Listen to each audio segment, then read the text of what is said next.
trục Z hành trình 300. Mình đã đổ vô motor bích 42 nha. Motor này motor 2 pha nha, xài mấy cái driver mà rẻ bèo á, rẻ như là TB6600 chạy ok nha các bạn. Bên trong chích me bước 10 nha. Bên trong xài chích me bước 10.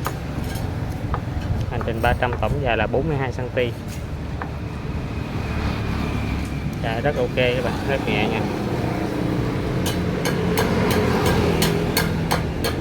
Rất êm ái.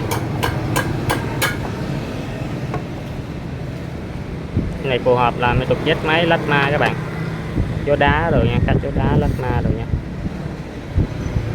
Rồi bạn nào có nhu cầu với em Zalo mình có rất nhiều, có hàng trăm bộ các bạn, còn tồn kho hàng trăm bộ nha.